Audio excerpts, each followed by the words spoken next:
जय जिनेन्द्र। वंदे तु सर्वसिद्धे ध्रुवममलमणोगमं गदिं पत्ते वोच्छामि समयपाहुण मेणमोषुध केवली भणिदम। पंच परमेष्ठी भगवान की जय। श्री समयसार जी में आचार्य कुंद महाराज निर्जरा के बारे में बहुत अच्छी तरह समझा रहे हैं। आज हम क्या बताएंगे? आज बताएंगे एक ज्ञानी और एक अज्ञानी, इन दोनों में क्या अंतर होता है। जो रागी तो कर्म से लिप्त होता है और जो वैरागी या ज्ञानी है कर्मों से लिप्त नहीं होता। गाथा 229 निकाल लें, शुरू करते हैं। राणी राग पजहो, राणी राग पजहो, सौवदवे सुकम मज्जगदो, सौवदवे सुकम मज्जगदो, लोलिपदिकं रयेण दो, लोलिपदिकं रयेण दो, कदम मध्य जहाँ कणयम, कदम मध्य जहाँ कणयम। बोलो। राणी राग पजहो, सौवदवे सुकम मज्जगदो, लोलिपदिकं रयेण दो, कदम मध्य जहाँ कणयम। राणी राग पजहो, सौवदवे सुकम मज्जगदो, लोलिपदिकं रयेण दो, कदम मध्य जहाँ कणयम। शब्दार्थ समझिए। राणी ज्ञानी, राग पजहो राग का त्यागी होता है, राग से दूर रहता है, राग नहीं करता। किनमें? सौवदवेषु, सब द्रव्यों में। उससे क्या होता है कि कम मज्जगदो, कर्मों के मध्य पड़ा हुआ भी, कम रयेण कर्म रूपी रज से णो लिप्पदी, लिप्त नहीं होता है। क्या बता रहे हैं? ज्ञानी कैसा है? उसके राग द्वेष नहीं होता, इसलिए कर्मों के मध्य में पड़ा हुआ भी वह कर्म रूपी रज से लिप्त नहीं होता है। उदाहरण दे रहे हैं आचार्य अंतिम पंक्ति में। कदम मध्य, कीचड़ में पड़ा हुआ, जहाँ कणयम, जिस प्रकार सोना। सोना कीचड़ में पड़ा रहे लेकिन फिर भी कीचड़ से लिप्त नहीं होता। सोने का सिक्का कीचड़ से निकाला, पानी से ज़रा धोआ और साफ हो जाता है। उसी तरह ज्ञानी समस्त कर्मों के मध्य में, द्रव्यों के मध्य में रहता हुआ भी कर्म रूपी रस से लिप्त नहीं होता। क्यों नहीं होता? क्योंकि राग नहीं है। राग ही तो कर्मों को चिपकाने वाली वस्तु है। राग नहीं तो कर्मों के चिपकने का क्या काम। फिर एक बार देखें। राणी माने ज्ञानी, राग पजहो राग का त्यागी होता है। सब द्रव्यों में और कर्मों के मध्य पड़ा हुआ भी, सब द्रव्यों में ऊपर लगा दीजिए। ज्ञानी सब द्रव्यों में राग का त्यागी होता है, अर्थात किसी द्रव्य के साथ जुड़ता नहीं। इसलिए कर्मों के मध्य पड़ा हुआ भी कर्म रूपी रज से लिप्त नहीं होता है। जहाँ माने जिस प्रकार कणयम सोना कीचड़ में पड़ा हुआ कदम मध्य, अर्थात ज्ञानी के किसी द्रव्य में राग नहीं है, इसलिए कर्मों के मध्य में पड़ा हुआ कैसे ही द्रव्य कर्म, भाव कर्म, नो कर्म हो, फिर भी कर्म रूपी रस से लिप्त नहीं होता। क्यों? राग ही लिप्त पने का कारण है। जब चिपकाने वाली वस्तु नहीं है तो कैसे कर्म रूपी रस चिपकेंगी। कीचड़ में पड़ा हुआ सोना जैसे निकालते हैं धोते ही साफ हो जाता है, उसी प्रकार ज्ञानी कर्म रज से लिप्त नहीं होता। अर्थ देखें, ज्ञानी सब द्रव्यों में निश्चय ही राग का त्यागी होता है। उसे किसी भी द्रव्य के साथ कोई राग नहीं। कर्मों के मध्य पड़ा हुआ भी कर्मरूपी रज से लिप्त नहीं होता है, जिस प्रकार कीचड़ के मध्य पड़ा हुआ सोना। पंडित जी, ज्ञानी कैसा होता है? मूर्छा रहित, लगाव रहित होता है, मोह रहित होता है। पंचेंद्रियों के जो विषय भोग हैं उनमें आसक्ति से रहित होता है। कारण के उसके राग नहीं होता। और इसी कारण कहीं भी हो, किन्हीं द्रव्यों के बीच में, किन्हीं कर्मों के बीच में हो, फिर भी रहने के बावजूद भी नवीन कर्मों से लिप्त नहीं होता। कर्म का उदय आया, मान लो असाता वेदनी का उदय आया, शरीर में बीमारी हुई, लेकिन बीमारी होने के बाद भी वो अपने चित्त में उस बीमारी संबंधी दुखों को नहीं लाता। निष्कर्ष क्या होता है? राग द्वेष से रहित होने के कारण कर्मों से लिप्तता नहीं है। पंडित जी, कर्म के बीच में पड़ा जीव कैसा होता है? भिन्न भिन्न गतियों का होता है, तरह तरह के शरीर वाला होता है, तरह तरह के परिणाम वाला होता है, कर्मों से घिरा हुआ है, तो कर्मों के कारण होने वाली विचित्र विचित्र दशाओं को प्राप्त होता है। लेकिन सब दशाओं को प्राप्त होने के बावजूद भी राग नहीं है, इसलिए किसी में उलझता नहीं, वो सुलझा हुआ रहता है। इसके कारण उसके आत्मा में नवीन कर्मों का बंध नहीं होता। आत्मा राग द्वेष रूप परिणाम करे तब तो कार्मण वर्गणाएं कर्मरूप परिणमन करके आत्मा से चुपके। लेकिन जब आत्मा में राग द्वेष रूप परिणमन नहीं है तो फिर कार्मण वर्गणाएं आत्मा से क्यों चुपकेंगी, इसलिए बंद नहीं होता। पंडित जी, क्या चौथे गुण स्थान वाला जीव भी ऐसा ही होता है? चतुर्थ गुण स्थान वाला जीव अभी ज्ञानी है कहाँ? वो तो अभी अज्ञानी है, घर गृहस्थी में उलझा हुआ है, राग द्वेष रूप प्रवृत्ति में सना हुआ है, वो ऐसा कैसे होगा? लेकिन क्योंकि सम्यक्त की प्राप्ति उसके हो गई है, इसलिए उसके कर्म बंध तो होगा, लेकिन वो कर्म बंध अत्यंत प्रबल नहीं होगा। वो कर्म बंध बहुत हल्का होगा, उसकी स्थिति भी कम होगी और अनुभाग की कम होगा। इस कारण वो कर्म बंध आत्मा को ज़्यादा संसार में भ्रमण कराने वाला नहीं होगा। अंतर तो है, ज्ञानी के तो कर्मबंध होगा ही नहीं।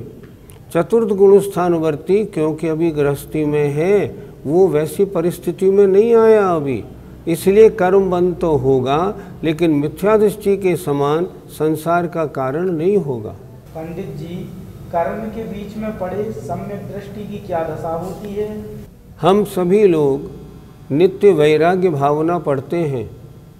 वैराग्य भावना में एक पंक्ति आती है सबसे पहली, बीज राख फल भोग वे, ज्यों किसान जग माहि, त्यों चक्री नृप सुख करे, धर्म विसारे नाही। जैसे किसान क्या करता है, सारे गल्ले को नहीं खाता, वो बीज के लिए गल्ला बचा के शेष गल्ले को बेचता या खाता है। तो यहाँ कह रहे हैं ना, बीज राख फल भोग वे, ज्यों किसान जग माहि, त्यों चक्री नृप। उसी तरह चक्रवर्ती राजा जो है ना, वो सांसारिक भोगों को तो भोगता है, परंतु धर्म विसारे नाही, धर्म को नहीं भूलता। उसे इस बात का ज्ञान है, जो यह सांसारिक वैभव मुझे मिला है, ये धर्म के कारण मिला है। अगर मैं ये पर्याय भोग भोगने में ही निकाल दूंगा तो फिर अगला जन्म दुर्गति के पात्र हो जाऊंगा। इसलिए सम्यक दृष्टि होने के कारण वो उन भोगों का भोग बहुत अच्छी प्रकार से, अर्थात धर्म सहित होकर के भोगता है, अज्ञानी की तरह मदान्ध होके नहीं भोगता। दोनों के भोगने में ये अंतर होता है। पंडित जी, राग प्रजयो इस शब्द का अर्थ क्या होता है? राग प्रहायक अर्थात राग को छोड़ने वाला। ज्ञानी जीव जो होता है वो स्पष्ट रूप से जानता है संसार में मेरा कोई नहीं।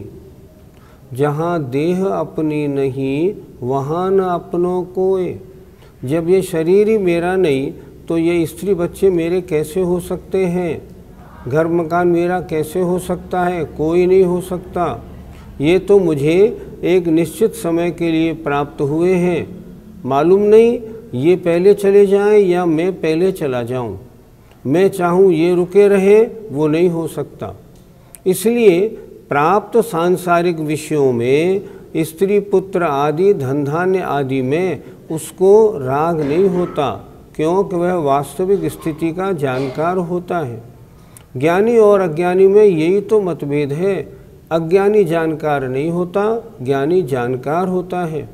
और जब वो ये जानता है कि ये स्त्री पुत्र घर मकान आदि मेरे कोई नहीं है तो वह उनमें उलझता नहीं। अपना कर्तव्य मान करके उनके साथ सारी अपनी जितनी क्रियाएं वो करता है। उनका पालन पोषण, उनकी देखभाल, उनका रखना आदि सब, पर उलझता नहीं। गाथा 229 का पद्यानुवाद देखिए। ज्ञानी न बंध करता विधि से घिरा हो, पंचेंद्रिय के विषय से जब वो निराहो, हो पंख में कनक पे रहता सही है, आत्मीयता कनकता तजता नहीं है। जरा एक नज़र डाल दें इस पे भी। ज्ञानी, पहली पंक्ति, विधि माने कर्मों से घिरा हो फिर भी बंध नहीं करता, पंचेंद्रियों के विषयों में हो फिर भी वो उनसे निरा माने अकेला अलग रहता है, निरासक्त रहता है।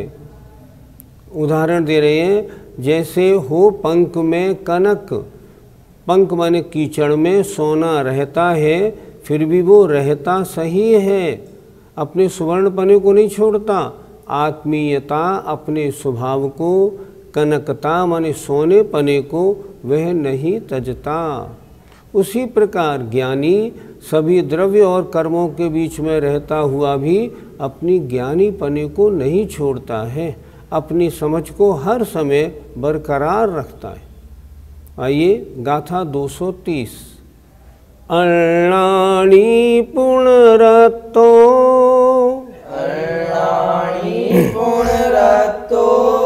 सवदवे सुखम मज्जगदो,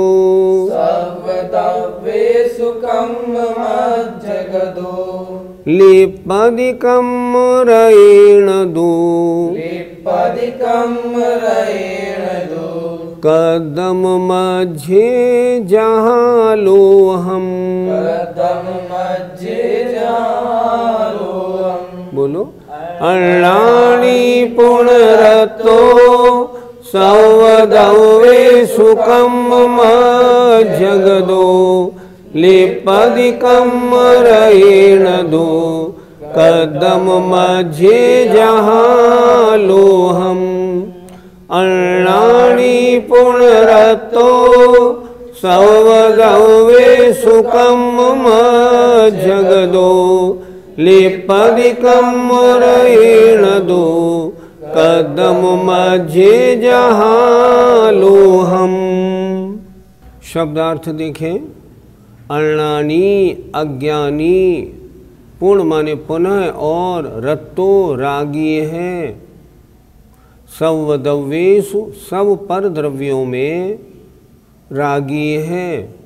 इसलिए कम मध्यगदो कर्मों के मध्य पड़ा हुआ भी कम रयेण कर्म रूपी रज से लिप्त होता है। ज्ञानी की दशा से अज्ञानी की दशा बिल्कुल उल्टी। वहाँ लिखा था राणी राग पज हो, उसने राग छोड़ दिया है।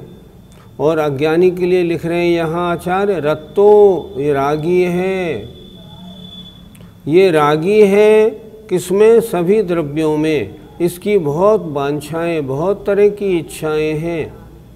और ये अज्ञानी कैसा होता है? कर्मों के मध्य पड़ा हुआ भी कर्म रूपी रज से कमरयेण लिप्पदी लिप्त होता है। लिप्त क्यों होता है? क्योंकि रागी है। ज्ञानी लिप्त क्यों नहीं हो रहा था? क्योंकि राग पज हो, राग से दूर था, उसने राग का त्याग कर दिया था। उदाहरण से समझाइए। अंतिम पंक्ति में देखें, कदम मध्य कीचड़ के मध्य में, कीचड़ में पड़ा हुआ, जहाँ माने जिस प्रकार लोहम लोहा, जिस प्रकार लोहा कीचड़ में पड़ा हुआ और जंग में आ जाता है, लोहे का लोहापना खराब हो जाता है, उसी प्रकार जो ज्ञानी आत्मा है वो अज्ञानी बन जाता है। यहाँ सामने जो आपको बोर्ड पर दिख रहा है ना, यहाँ लोहम का अर्थ इसमें सोना लिखा है। ये जो हमारे दिखा रहे हैं उनकी गलती है। लोहम का अर्थ होता है लोहा। अर्थ क्या लगाएंगे? जिस प्रकार कीचड़ में पड़ा हुआ लोहा, अर्थात कीचड़ में पड़ा हुआ लोहा जैसे जंग खा जाता है, उसी प्रकार जो अज्ञानी है सब परद्रव्यों में रागी है, इसलिए कर्मों के मध्य में पड़ा हुआ कर्म रूपी रज से लिप्त होता है। ज्ञानी के लिए उदाहरण दिया था कीचड़ में पड़ा हुआ सोना, अर्थात सोना कीचड़ को नहीं पकड़ता, सोने में कुछ भी अशुद्धि गंदगी गड़बड़ी नहीं आती, लेकिन अगर लोहा पड़ा रहे कीचड़ में तो जंग खा जाता है।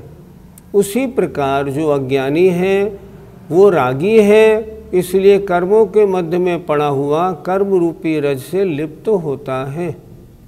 अर्थ देखिए, अज्ञानी सब पर द्रव्यों में निश्चय ही रागी होता है, अतः वह कर्मों के मध्य पड़ा हुआ कर्म रूपी रज से लिप्त होता है। जिस प्रकार कीचड़ के मध्य पड़ा हुआ लोहा, जैसे कीचड़ में पड़ा हुआ लोहा जंग खा के गंदा खराब हो जाता है, वैसे ही उसकी आत्मा अपने स्वभाव को छोड़कर और गलत स्वभाव रूप परिणमन करने लगती है। कर्मबंध क्यों होता है? कर्मबंध का कारण है राग।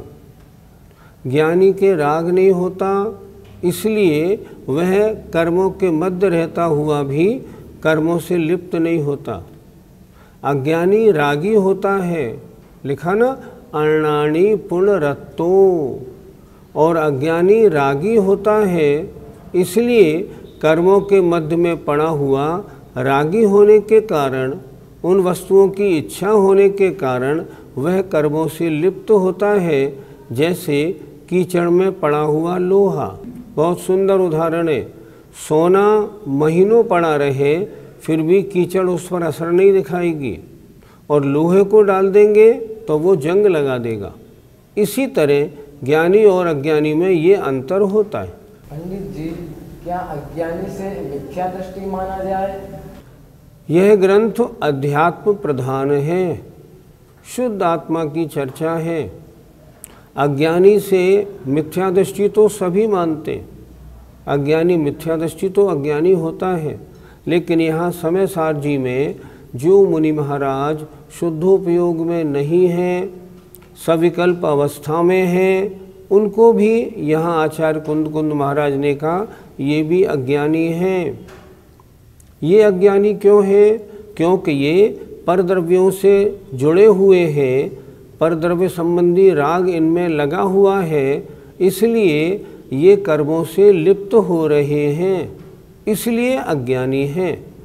तो वैसे मिथ्या दृष्टि तो अज्ञानी होता है, लेकिन चौथे पांचवें गुणस्थान छठे गुणस्थान वर्ती प्रवृत्ति या शुभोपयोगी जो मुनि महाराज हैं, वे भी यहाँ अज्ञानी के नाम से कहे गए हैं। वो यद्यपि ज्ञानी हैं, पर यहाँ शुद्धोपयोग की दृष्टि से उनको अज्ञानी कहा गया है। पंडित जी, हम अपने को ज्ञानी माने अथवा अज्ञानी? अब अज्ञानी दो तरह के, एक अज्ञानी मिथ्या दृष्टि, एक अज्ञानी शुभोपयोगी सम्यक दृष्टि।